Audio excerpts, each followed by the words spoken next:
Gara-gara suami mandul, aku bercinta dengan Dokter Cabul.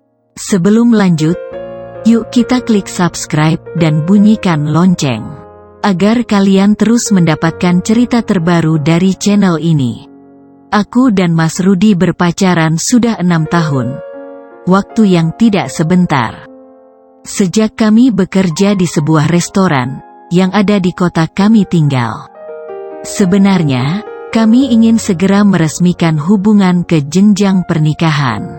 Namun ternyata, hubungan kami penuh dengan drama. Pihak keluargaku tidak menyetujui hubungan kami, terutama ibuku. Alasannya sangat tidak masuk akal. Karena, Mas Rudi itu berasal dari keluarga berantakan, atau biasa disebut broken home. Konon, kasus perceraian yang terjadi dalam sebuah rumah tangga merupakan sebab dari moyangnya. Ibu khawatir, jika kelak nasib rumah tangga kami juga akan mengalami hal yang sama. Tapi, mitos itu tak berarti buat hubungan kami.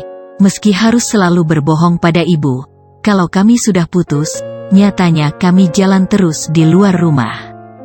Dan singkat cerita, seiring berjalannya waktu, ibuku pun luluh. Meski setengah hati, akhirnya kami mendapat restu. Dan akhirnya tanggal 11 Januari tahun 2018, kami resmi menikah. Sejak awal menikah tidak ada masalah yang muncul dalam rumah tangga kami.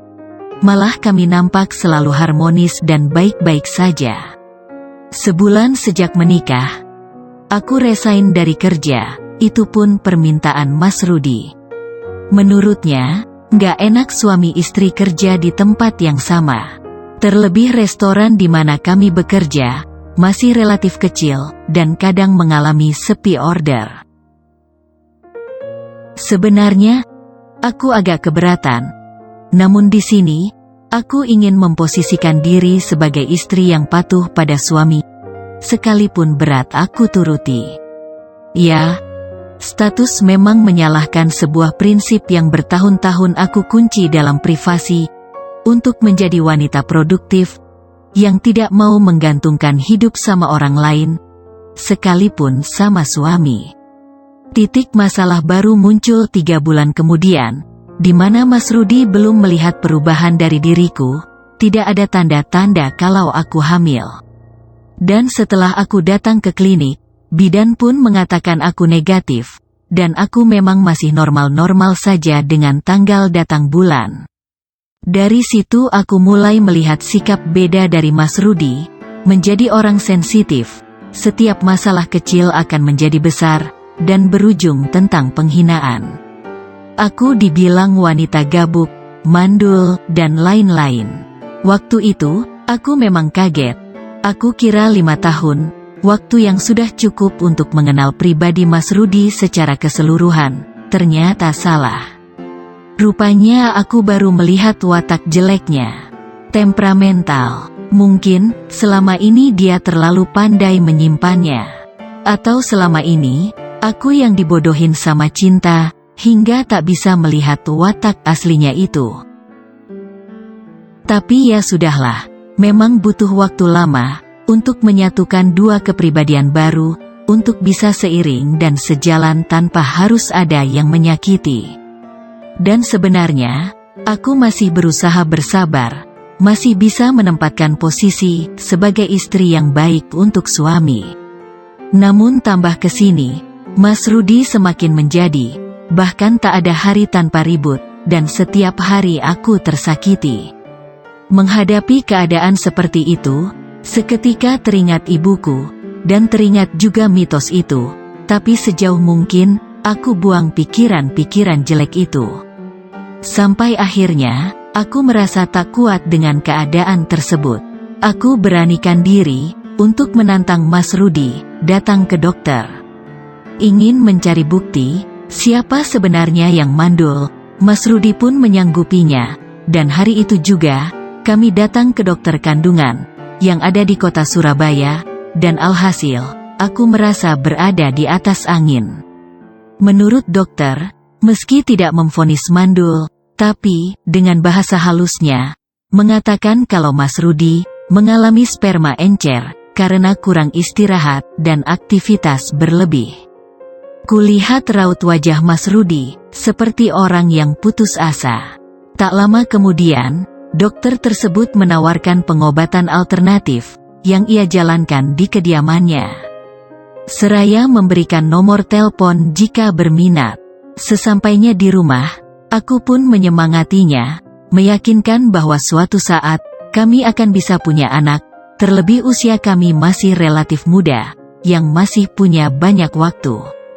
Hingga pada suatu hari, Mas Rudi mengajak aku ke tempat dokter yang kemarin kami kunjungi. Dia mau berikhtiar melalui pengobatan alternatif. Tentu saja aku tidak menolak. Pagi-pagi sekali, kami harus berangkat ke rumah dokter itu, yang jaraknya lumayan jauh. Selain itu, konon banyak pasien yang berobat di sana. Kalau datang kesiangan, pasti akan dapat nomor antrian panjang. Sekitar jam 9 pagi, kami sudah sampai. Benar saja, sudah lumayan banyak orang yang ada di situ. Sebuah rumah bertingkat dengan pagar besar, layaknya klinik pengobatan biasa. Menurut Mas Rudi, dokter itu bisa mengobati segala macam penyakit, baik penyakit medis maupun magis. Dan kami berharap, melalui dokter itu, masalah Mas Rudi bisa teratasi. Yang setelah sampai, terpampang, namanya Dr. Indra. Usai menunggu antrian, akhirnya tiba giliran Mas Rudi. Aku diajaknya masuk ke ruang praktek. Ternyata, Dr. Indra itu masih muda, usianya baru menginjak 46 tahun. Kalau menurutku, belum cukup untuk disebut dokter ahli. Karena, usianya yang masih tergolong muda, dan wajahnya yang lumayan tampan, dapat menutupi usianya. Jadi, seketika aku menganggap remeh dokter ini. Akan tetapi, melihat pasien yang membludak, tentu itu akan menghapus pemikiran itu, tidak bisa dianggap remeh.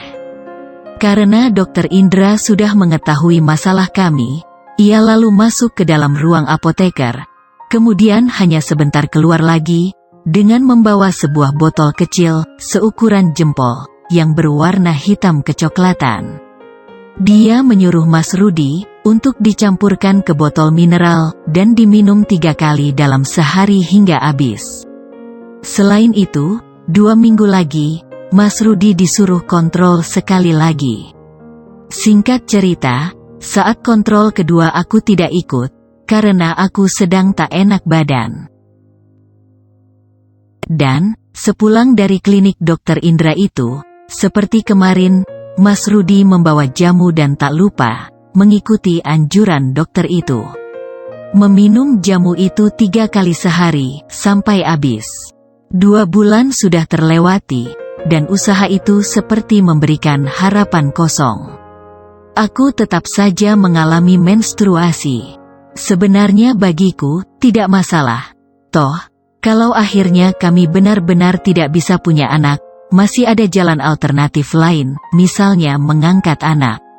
Tapi, justru Mas Rudi yang kelihatan gusar dengan keadaan ini. Dia ingin punya anak di usia masih muda, dan itu anak dari rahimku. Sehingga pada hari Selasa, Mas Rudi bolos kerja, dia mau mengajakku kembali ke dokter itu. Aku awalnya bersikeras menolak, karena dokter itu libur praktek hari Selasa.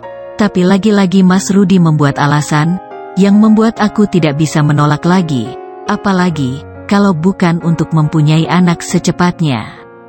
Katanya sih, dokter itu yang menghubunginya, untuk datang ke tempatnya, hendak memberikan obat baru, yang katanya lebih mujarab, dan sudah banyak pasiennya yang berhasil. Tanpa punya pikiran apa-apa, aku pun ikut, sampai di sana, suasana sepi, dan memang sudah jelas, ada banner yang menempel di pintu, kalau klinik itu tutup setiap hari Selasa. Aku mengikuti Mas Rudi masuk ke klinik itu. Ternyata si dokter sudah siap menyambut kami. Dengan berdiri dari tempat duduknya, di kursi tunggu pasien, kami dipersilahkan masuk ke ruang prakteknya. Si dokter itu langsung masuk ke ruang apoteker. Dalam hitungan beberapa menit, ia memanggil suamiku. Mas Rudi langsung masuk ke ruangan itu. Entah apa yang diobrolkan, tapi aku sempat mendengar suara mereka, dan tak lama kemudian Mas Rudi pun keluar lagi. Mas Rudi langsung duduk di sebelahku. Sementara si dokter masih belum keluar dari kamar kecil itu. Tiba-tiba, Mas Rudi berbisik ke telingaku, mengatakan, "Kali ini aku yang mau diobati." Tentu saja aku kaget. Di sini yang sakit kan suami, bukan aku. Tapi, Mas Rudi meyakinkan, jika di bibir rahimku ada sesuatu yang menghalangi masuknya air sperma. Hal itu yang membuat gagalnya kehamilan. Menurutku, itu janggal, dan aku menolak. Lagi-lagi, Mas Rudi meyakinkan, kalau sebenarnya dia sudah sembuh. Tapi, sesuatu yang ada di bibir rahimku itulah yang menjadi sebab aku tidak bisa hamil. Dan, untuk kali ini aku tidak juga bisa menolak dan menyanggupi keinginan suami. Ya siapa tahu, memang benar, dan mudah-mudahan masalah ini lekas berakhir. Saat itu, aku hendak berubah pikiran. Begitu si dokter itu keluar dari kamar kecil, justru Mas Rudi mau keluar dari ruang praktek. Tentu saja, aku tidak mau hanya berdua saja di ruangan itu, dan sepertinya Mas Rudi maupun si dokter itu mengerti. Kemudian, Mas Rudi pun kembali duduk di sebelahku. Selebihnya, dokter itu menyodorkan sebuah minuman di gelas, dan menyuruh aku meminumnya. Sesaat, aku menatap Mas Rudi, dan dia mengangguk sekali, tanda aku memang harus meminumnya. Tiba-tiba, aku melihat seisi ruangan berputar-putar, kian lama kian cepat, dan selanjutnya aku tidak ingat apa-apa lagi. Entah berapa lama aku tidak sadarkan diri, namun, begitu bangun, aku merasa ada beban berat menindihi tubuh. Saat itu, aku belum sepenuhnya sadar, namun, bisa merasakan sebuah kenikmatan berhubungan intim. Aku pikir, yang melakukan adalah Mas Rudi, karena saat itu aku merasa berada di kamar, di rumah. Tak lama setelah merasakan orgasme, aku baru sadar kalau orang yang ada di atas tubuhku adalah si dokter itu. Spontan, aku menjerit dan menangis sejadi-jadinya. Aku melihat si dokter itu bergerak maju mundur. Kemudian, setelah selesai, ia bergegas memakai pakaiannya dan melintas keluar dari ruangan. Tak lama kemudian, Mas Rudi masuk dan berusaha menenangkan aku.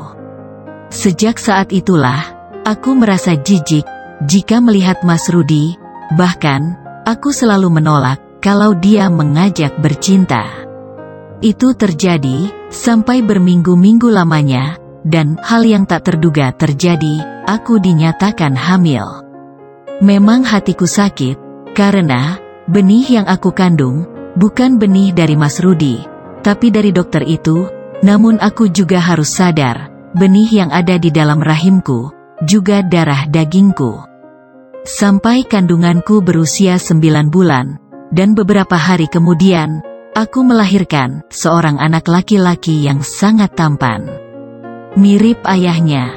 Melihat kenyataan ini, Mas Rudi tidak terima, kemudian menceraikan aku setelah anakku lahir, dan kekhawatiran ibuku terbukti. Mitos itu kian mendapatkan tempat lagi di hati masyarakat. Aku sekarang dalam keadaan bingung. Apa yang harus kulakukan? Tulis di kolom komentar, apa pendapat kalian, dan apa yang sebaiknya kulakukan. Jika suka dengan cerita ini silahkan klik like, dan yang belum subscribe, silahkan subscribe.